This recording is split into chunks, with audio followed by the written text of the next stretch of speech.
जय हिंद दोस्तों, आपके अपने YouTube परिवार में हार्दिक स्वागत करता हूं। आशा करते हैं आप लोग स्वस्थ होंगे, मस्त होंगे, ज़बरदस्त होंगे। तो उसी मस्ती के साथ आज हम लोग डेली करंट अफेयर्स 29 जुलाई 2024 के पढ़ने वाले हैं। आइए पहले क्वेश्चन की ओर चलते हैं। तो आज का जो पहला क्वेश्चन है वो है, किस राज्य में भारत के 500वें सामुदायिक radio station Apna radio 90.0 FM का उद्घाटन किया गया? In which state has India's 500 community radio station Apna radio 90.0 FM inaugurated? तो किस राज्य में? मिजोरम में। आइए अगले क्वेश्चन की ओर चलते हैं। हाल ही में भारत तथा किस देश ने सांस्कृतिक संपत्ति के एक समझौते पर हस्ताक्षर किए हैं? Recently India and which country have signed and agreement on cultural property? तो भारत और किसने? अमेरिका ने। आइए अगले क्वेश्चन की ओर चलते हैं। तो आइए अगला जो क्वेश्चन हमारा है वो है, प्रतिवर्ष किस तिथि को विश्व प्रकृति संरक्षण दिवस मनाया जाता है? On which date world nature conservation day is celebrated every year? तो 28 जुलाई को मनाया जाता है, 28 जुलाई। इसी दिन एक और दिवस मनाया जाता है, ये देख लेते हैं। प्रतिवर्ष किस तारीख को विश्व हेपेटाइटिस दिवस मनाया जाता है? On which date world hepatitis day is celebrated every year? तो ये भी 28 जुलाई यानी 28 जुलाई को मनाया जाता है। आइए अगले क्वेश्चन की ओर चलते हैं। हाल ही में प्रधानमंत्री श्री नरेंद्र मोदी ने नीति आयोग की गवर्निंग की कौन सी काउंसलिंग बैठक की अध्यक्षता की? Recently which counselling meeting of the governing body of NITI Aayog did prime minister Shri Narendra Modi preside over? तो नौवीं बैठक की अध्यक्षता की। आइए अगले क्वेश्चन की ओर चलते हैं। अगला क्वेश्चन है, हाल ही में किस देश ने अंतर्राष्ट्रीय संगठन एशियाई आपदा तैयारी केंद्र की अध्यक्षता संभाली है? Which country has recently taken over the chairmanship of the international organisation Asian disaster preparedness centre? तो किसने? भारत ने, इंडिया ने। आइए अगले क्वेश्चन की ओर चलते हैं। हाल ही में किस देश ने अपना पहला व्यापक जलवायु परिवर्तन कानून पारित किया है? Which country has recently passed it's first comprehensive climate change law? तो दक्षिण अफ्रीका, साउथ अफ्रीका देश ने। आइए अगले क्वेश्चन की ओर चलते हैं।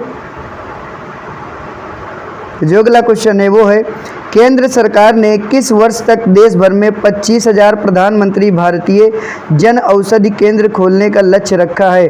By which year the central government has set A target of opening 25,000 प्रधानमंत्री भारतीय Jan Aushadhi centres across the country? तो कब तक? 31 मार्च 2027 तक, 31 मार्च 2027 तक। आइए अगले क्वेश्चन की ओर चलते हैं। सिंकोन ला सुरंग परियोजना का शुभारंभ पीएम मोदी ने किस दिवस के 25वीं वर्षगांठ पर किया? Shinku La tunnel project was launched by PM Modi on the 25th anniversary of which day? तो कहा कारगिल विजय दिवस पर। आइए अगले क्वेश्चन की ओर चलते हैं।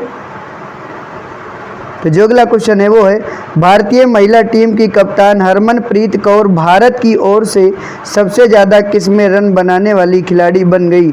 Indian women's team captain Harmanpreet Kaur became the highest run score for India? तो किसमें? T20 में। आइए अगले क्वेश्चन की ओर चलते हैं। केंद्र सरकार द्वारा पारसियों की आबादी को बढ़ाने के लिए क्या चलाई जा रही है?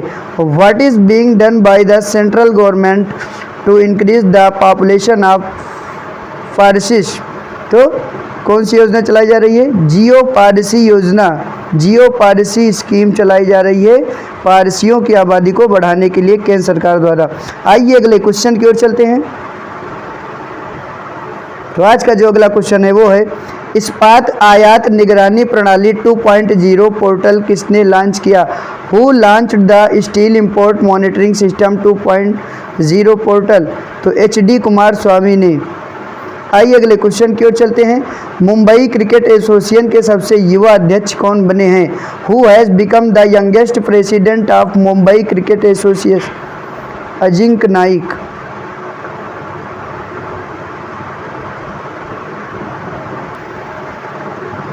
तो आइए अगले क्वेश्चन की ओर चलते हैं। तो मुंबई क्रिकेट एसोसिएशन के सबसे युवा अध्यक्ष कौन बने हैं? अजिंक्य नाइक जी बने हैं। आइए अगले क्वेश्चन की ओर चलते हैं। तो आज का जो अगला क्वेश्चन है वो है, किस देश के विदेश मंत्री डेविड लेमी भारत की 2 दिवसीय आधिकारिक यात्रा पर आए हैं? Which countries foreign minister David Lammy has come on a 2-day official visit to India? तो किस देश के? ब्रिटेन देश के। आइए अगले क्वेश्चन की ओर चलते हैं। किस देश के दक्षिणी गेज गुफा जिले में घातक भूस्खलन आया है? A fatal landslide has occurred in the southern Gaze Cave district of which country? तो किस देश के? इथियोपिया देश। आइए अगले क्वेश्चन की ओर चलते हैं। तो जो अगला क्वेश्चन है वो है, 25 जुलाई 2024 को विषयगत श्रेणी में किस राज्य के रेडियो मयूर को उसके कार्यक्रम टेक सखी के लिए 10वां राष्ट्रीय सामुदायिक रेडियो पुरस्कार प्रदान किया गया? तो किस राज्य को? बिहार राज्य को। Which state's radio Mayur was awarded the 10th national community radio award for its programme tech Sakhi in the thematic category on 25 July 2024? तो किस राज्य को मिला? बिहार राज्य को। आइए अगले क्वेश्चन की ओर चलते हैं। किस राज्य ने सरकारी भर्ती परीक्षाओं में प्रश्न पत्र लीक और अन्य गड़बड़ियों पर अंकुश लगाने के उद्देश्य से सार्वजनिक परीक्षा अनुचित साधनों की रोकथाम विधेयक 2024 24 जुलाई 2024 को पारित किया? Which state pass the public examination prevention of unfair means bill 2024 on 24 July 2024 aimed the curbing question paper leaks and other irregularities in government requirement examination? तो किस राज्य ने? बिहार राज्य ने। आइए अगले क्वेश्चन की ओर चलते हैं। तो जो अगला क्वेश्चन हमारा है वो है, किस पूर्व अर्थशास्त्री का 93 वर्ष की उम्र में 23 जुलाई 2024 को निधन हो गया? Which former economist died at the age of 93 on 23 July 2024? तो किसका? C.T. कुरियन जी का। C.T. कुरियन। आइए अगले क्वेश्चन की ओर चलते हैं। प्रोजेक्ट टाइगर और प्रोजेक्ट एलिफेंट योजना को वित्त वर्ष 2023 और 24 से किस में विलय कर दिया गया है?